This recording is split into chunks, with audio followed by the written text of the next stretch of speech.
Assalamu alaikum. Bonjour à tous et bienvenue dans ce nouvel épisode de notre série Makarim al-Akhlaq, la noblesse du caractère. Aujourd'hui, nous allons parler d'une nouvelle caractéristique du croyant et il s'agit du fait d'être digne de confiance. Le croyant est quelqu'un à qui on peut faire confiance. Si le croyant dit qu'il fera telle chose, alors il le fera. Lorsqu'on confie une responsabilité à un croyant, alors on peut être sûr qu'elle sera accomplie. Le croyant ne trahit pas la confiance des autres lorsqu'on lui confie une responsabilité.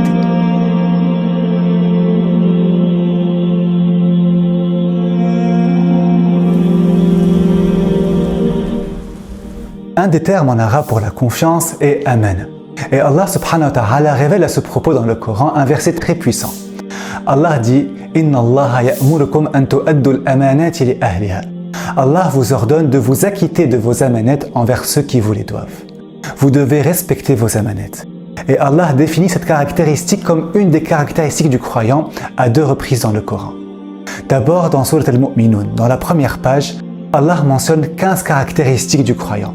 Parmi elles, وَالَّذِينَ هُمْ لِأَمَانَاتِهِمْ وَعَهْدِهِمْ رَاعُونَ et ceux qui honorent leurs amanettes et leurs promesses. Notre prophète sallallahu alayhi wa sallam était réputé pour être une personne de confiance. Avant même de devenir prophète, on lui donnait le surnom Al-Amin, celui qui est digne de confiance. Il avait toujours l'habitude de respecter ses engagements et d'être honnête dans ses affaires avec les autres. Il existe en réalité plusieurs types d'amana. Tout d'abord, et la plus importante, celle qu'Allah nous a confiée et qui concerne nos actes d'adoration, tels que la prière, le jeûne et la zakat. Ensuite, lorsque nous sommes placés dans une position à responsabilité.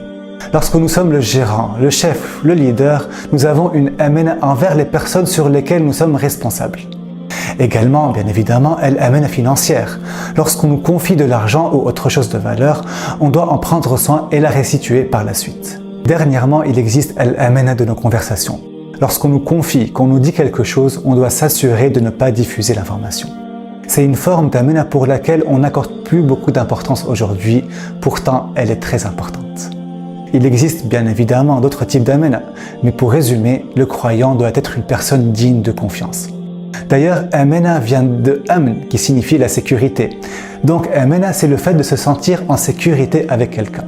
Puisse Allah nous permettre à tous d'être des personnes de confiance. Je vous retrouve rapidement pour un nouvel épisode, Inch'Allah. Wassalamu alaikum wa rahmatullahi wa barakatuh.